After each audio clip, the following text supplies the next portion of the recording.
The Anaheim Ducks are another team that has gone from the rebuilding stage to maybe contending for a wild card spot this season. On today's show, we're going to break down the elite performances from players like Gauthier and Leo Carlsson and a whole lot more of the Anaheim Ducks.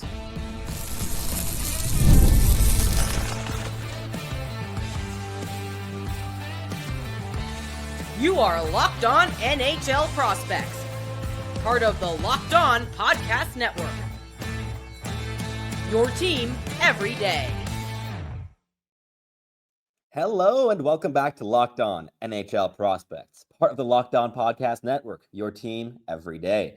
On this show, we break down everything prospects related for you 5 days a week, Monday through Friday. I'm your host, Sebastian Hine, the USA Scout at Elite Prospects.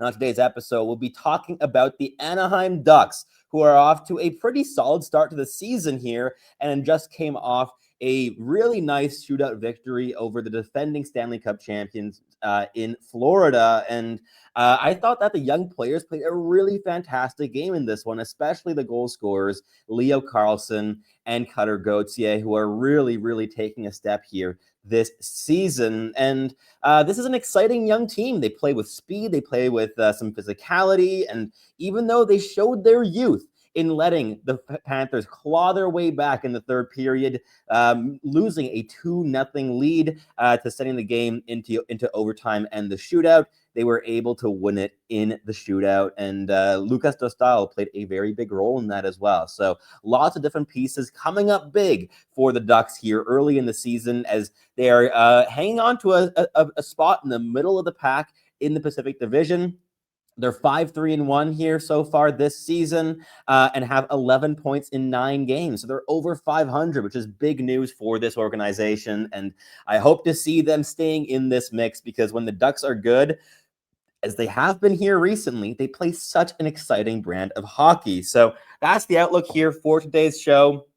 First, we'll talk about Leo Carlsson and Gauthier. Then we'll move on to chatting about Mason McTavish and Beckett Sennecke. And finally, we'll wrap it up by talking about the 4 big young defensemen on the team in Jackson LaCombe, Pavel Mintyukov, Olen Zellweger, and Ian Moore to wrap up the show. But before we dive into it, today's episode is brought to you by FanDuel. Download the FanDuel app right now by visiting FanDuel.com and win $300 in bonus bets if you win your first $5 bet. So let's kick things off because both Gauthier and Leo Carlsson have been so much fun to watch here in the early goings of the season.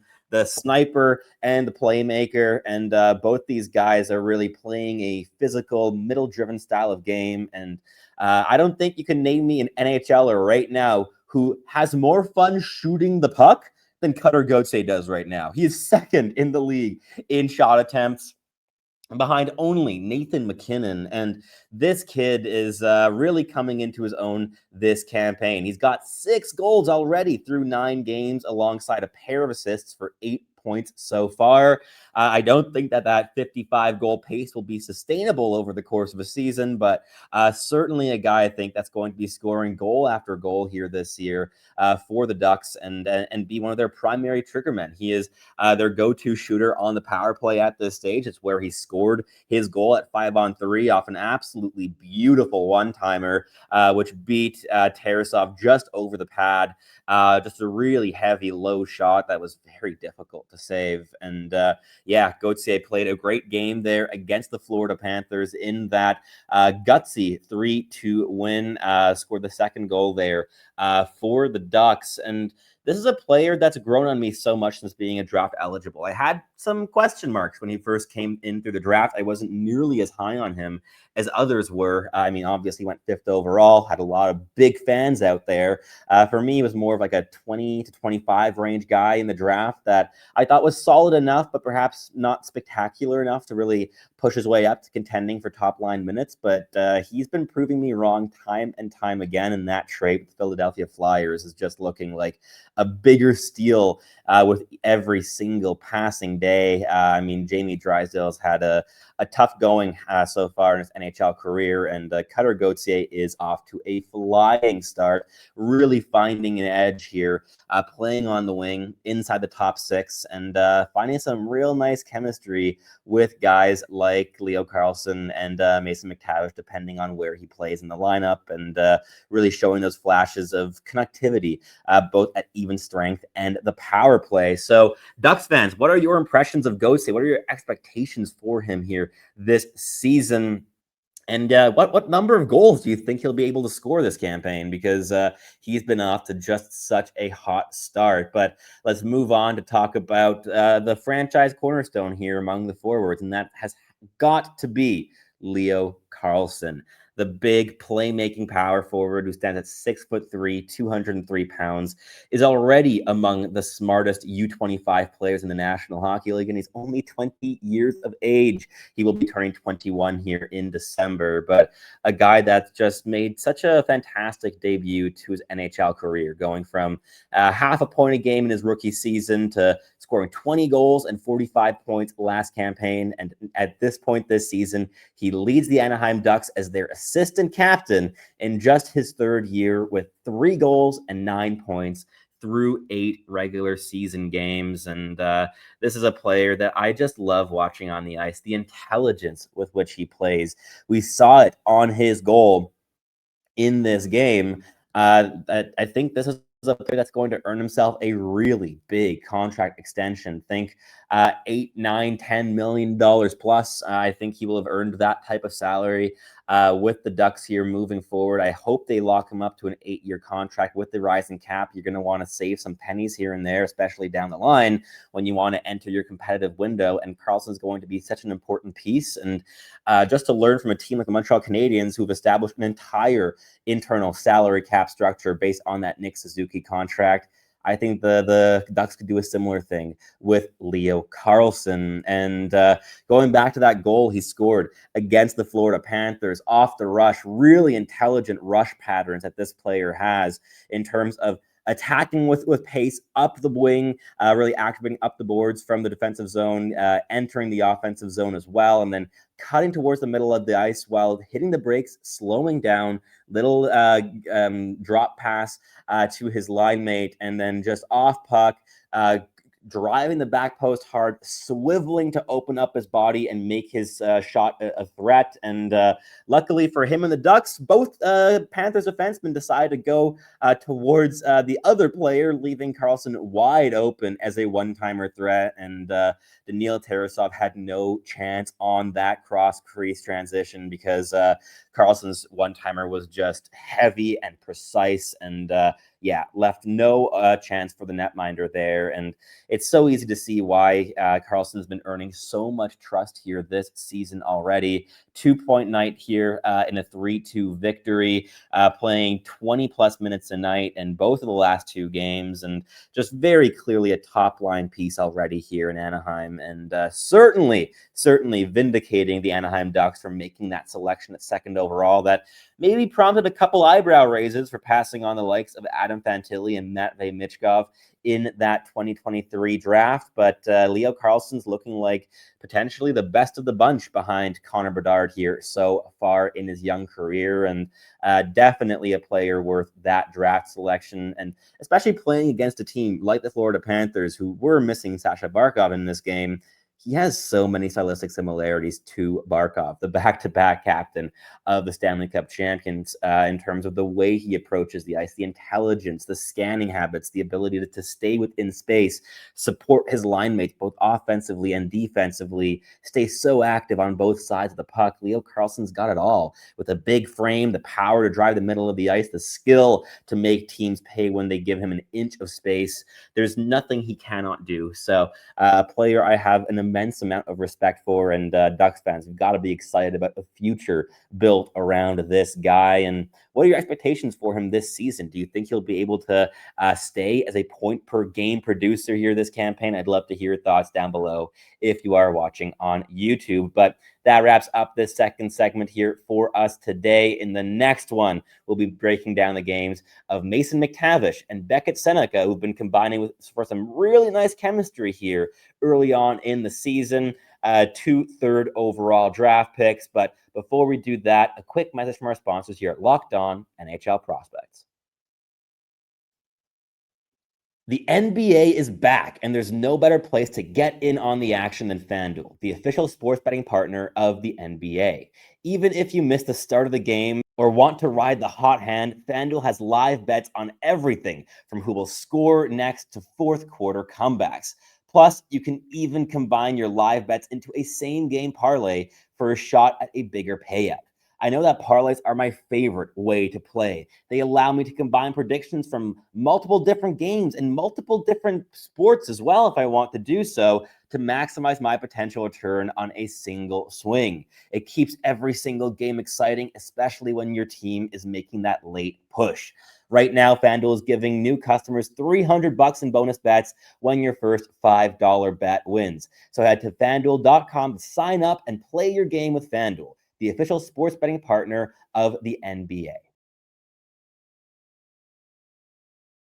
All right, let's keep this show rolling, breaking down the Anaheim Ducks and their hot start to the season, led by young guns up and down the lineup. And let's kick things off here with the player who scored the shootout winning goal in this game against the Florida Panthers, really making his best Yevgeny Kuznetsov impression in terms of extremely slow shootout attempt, and that's Mason McTavish, who handled the puck really rapidly and slotted it into the 5-hole of Daniil Tarasov the moment it opened up, when he was just inches away from the blue paint. And this is a player that has just been thriving since signing his extension there at $7 million a season, which did go quite late into the process, but I think that the Ducks got him to a fantastic extension there for 6 seasons at $7 million a year. The 6'1", 218-pound power forward is just so talented and versatile. He scored his first 20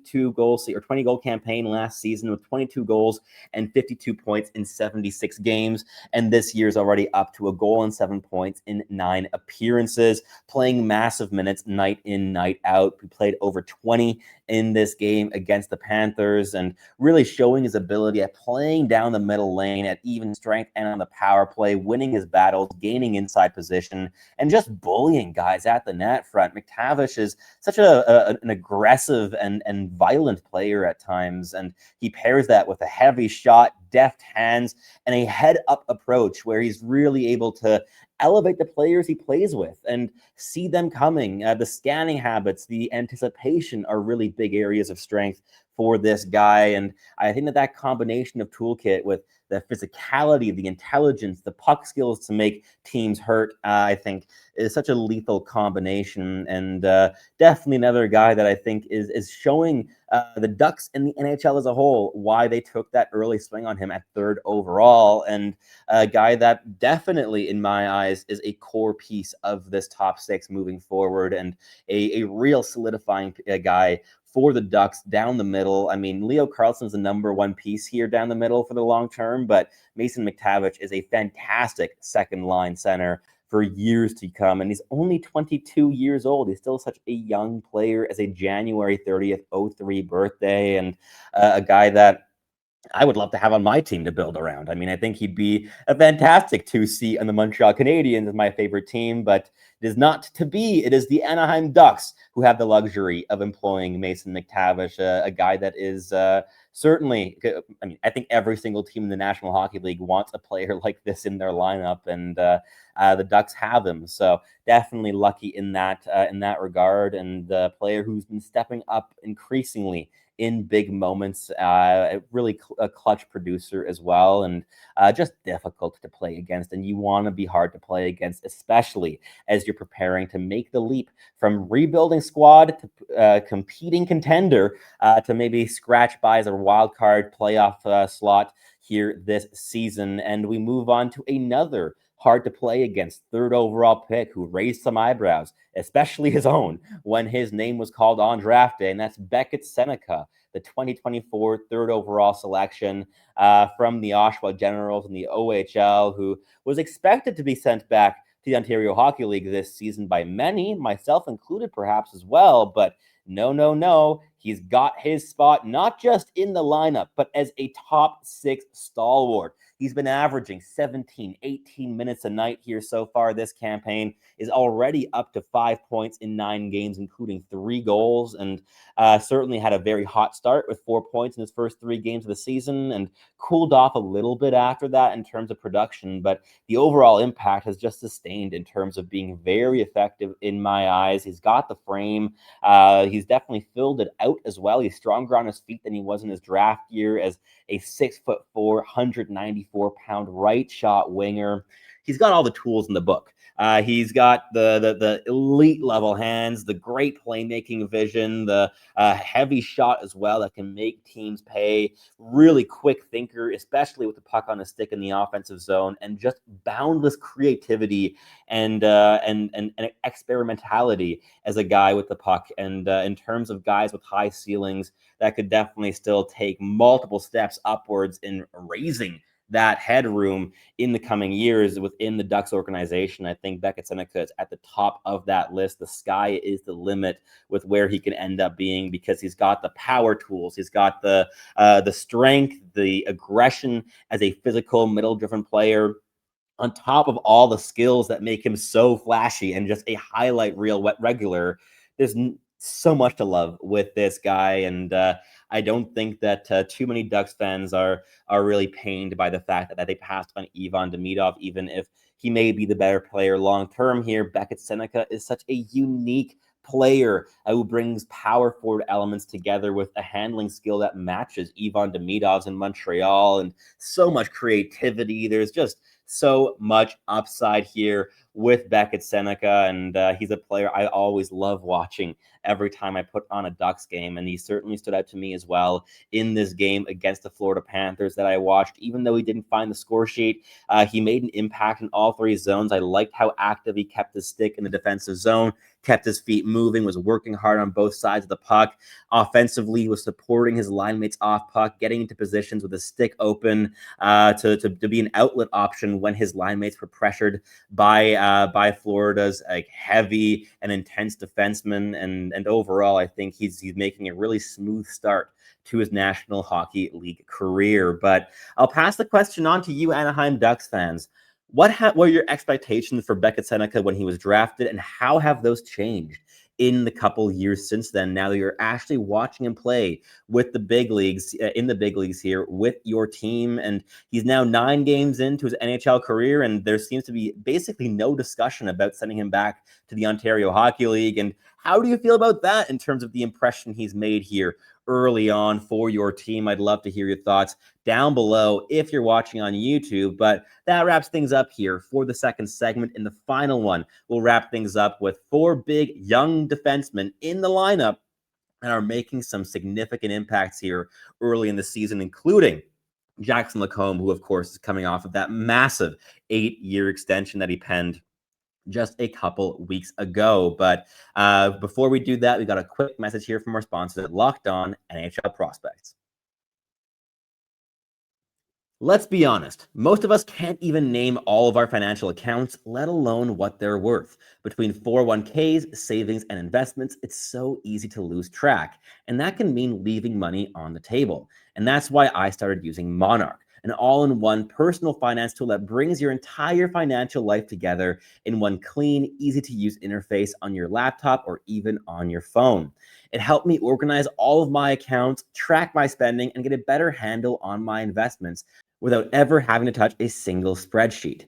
Monarch's visual dashboard and smart tools make it so much easier to understand where my money's going and how to make it work harder for me. Don't let financial opportunities slip through the cracks. Use code LOCKEDONNHL at monarch.com for half off your first year. That's monarch.com, code LOCKEDONNHL for 50% off your first year.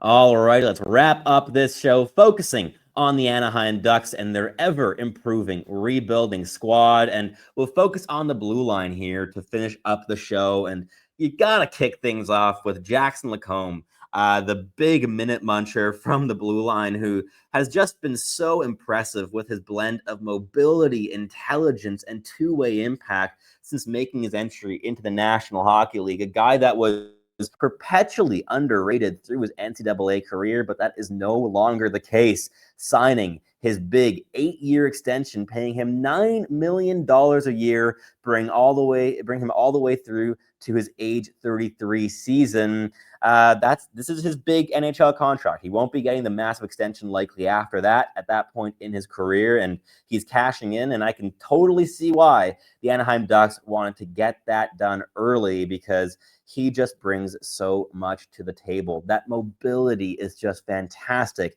His ability to run the top power play unit, be the quarterback alongside high-skill players like Leo Carlsson and Carter Gauthier and the rest of the pack there is such an impressive feature as well. And he's already an assistant captain here in just his third NHL campaign after putting up a tremendous 43 points in 75 games last season. He's up to 3 assists here on the year already, and he's been playing huge minutes here for the Anaheim Ducks. In this game against the Florida Panthers, he played 29 minutes. Sure, that game went to overtime, but still, 29 minutes is wild. The game before that ended in regulation, and he played 27-30. Before that, 24. This guy is just perpetually playing over 23 minutes a night, which is wild in terms of deployment. And overall, he really does find himself towards the very top of NHL ice time. He currently sits in 4th in time on ice a game,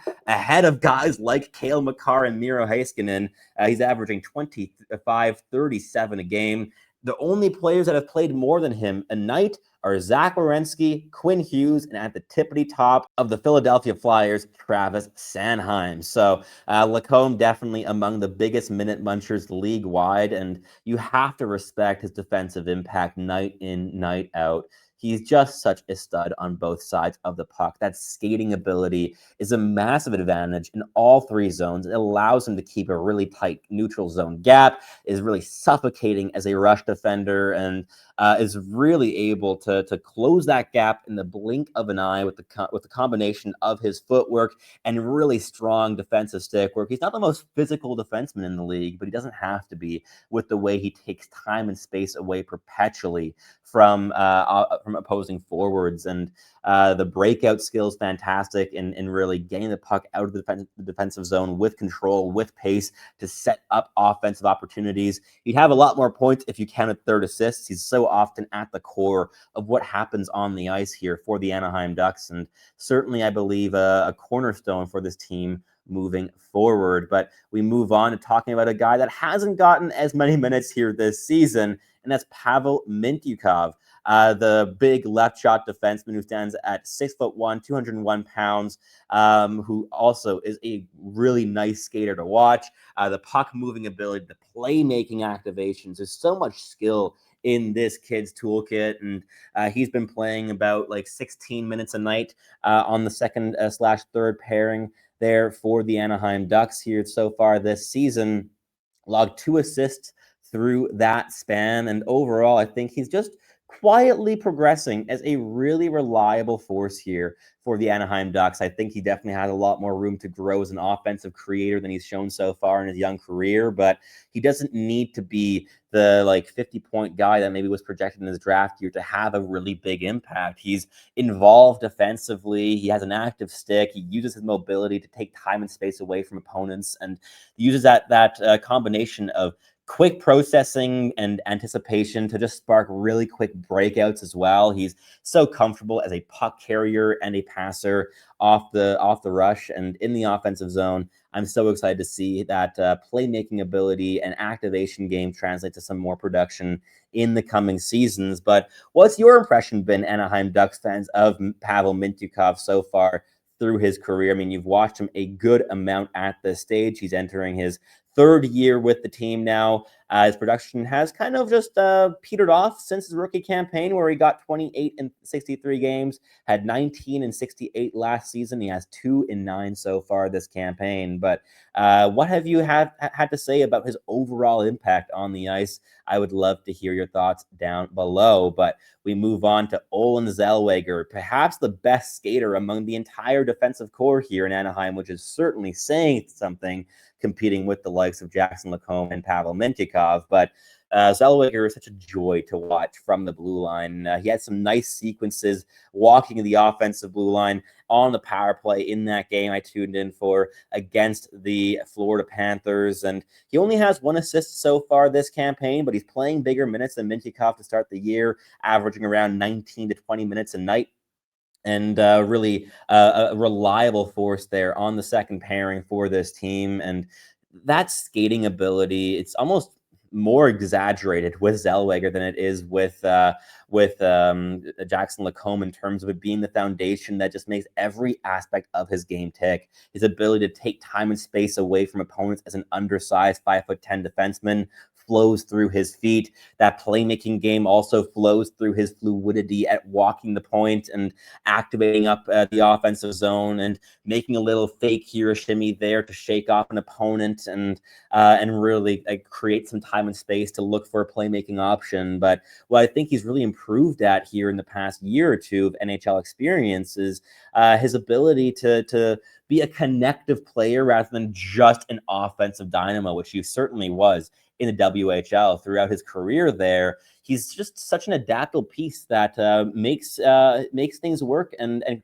creates advantages wherever he plays. He's a +6 so far this campaign through 9 games, which I think is also impressive on a team like the Anaheim Ducks. And overall, he's been an underrated part of their success here so far this season. He also only just turned 22 years of age in early September, has so much runway as a mobile puck-moving defenseman with offensive upside, and a player that just gets me to the edge of my seat every time I tune in with the way he moves, the way he thinks, the pace of play he brings to the ice, and the versatility he has on both ends of the rink. But to wrap up the show here, I did want to give a nice little shout out here to Ian Moore, who has gotten into 3 NHL games here so far this season, playing on the third pairing in that game I tuned in for against the Florida Panthers. Played just about 12 minutes in that game, but had some really nice defensive involvements and overall I think was nicely involved in that game when he was on the ice. He hasn't logged a point here so far this season. He had 1 assist in 3 appearances last year, 0 points in 3 games here so far this campaign as a 6'3", 194-pound right shot defenseman. But for him, it's the combination of confidence on puck, making good decisions quickly in possession, not holding on to the puck for too long, and overall just being really involved, I think, on both ends of the ice, using his size and his range to take time and space away from the opposition. He's a guy that I've really been enjoying watching here as of late, and I scouted him in the offseason as we were doing our prospect pool rankings at Elite Prospects. But my colleague Daniel G is the one who wrote his report as he finished number 4 in our prospect rankings behind only Beckett Sennecke, Roger McQueen, and Stian Solberg, but ahead of guys like Terrence Smith and Tyson Hines. Like, this kid is going to be a stalwart as a big right shot blue liner here in an organization that mostly has left shots. He certainly sets himself apart with both that frame and that shot. And Daniel G wrote in this ranking, Ian Moore's metamorphosis from an offensive puck rusher to a mobile shutdown defender is one of the best development stories to come out of the prep circuit. Years later, Moore finally signed his entry-level contract after captaining Harvard University for the past 2 years. Stepping into the AHL for a small 9-game sample, he was excellent, flashing sense, disruption, and transitional value. He's a dogged play stopper already, a smooth 4-way mover who operates with a deep mental map. He's disruptive, stuffs secondary threats, pushing an aggressive brand of defending, and under pressure, he's such a battler. While Moore's already showing positive results both in his AHL and NHL debuts, he's also older for a prospect. He's closer to a finished product than the other defensive quantities in the Ducks prospect pool. Opportunities will be limited, and he must continue to perform. Still, a 6'3" right shot defender with Moore's profile is so hard to ignore, and we've seen that on the ice here so far this campaign. Even in limited minutes, he's very visible on the ice. He takes time and space away, very aggressive and comfortable at defending big, speedy, aggressive forwards, as he was against the Panthers when he was facing guys like Sam Bennett. I thought he did a great job at protecting the middle lane, pushing them towards the boards, and really protecting the net there for Lukas Dostal. And overall, this is an exciting blue line here for the Anaheim Ducks. So much youth on this side, and overall a team that is becoming more exciting and more fun to watch with every passing season. But that wraps things up here for us today, and I'd love to hear your thoughts of the show down below in the comments if you're watching on YouTube. And if you're listening on your favorite podcasting platform, please do make sure to make us your first listen of the day. It's always so greatly appreciated. And for your second listen, you're going to head on over to Locked On Fantasy Hockey, where Flip and Steel break down everything you need to know to build yourself a competitive and sustainable fantasy roster. But that is it here for us today. I'm your host, Sebastian High, the USA Scout at Elite Prospects, and I hope to catch you tuning in again very, very soon.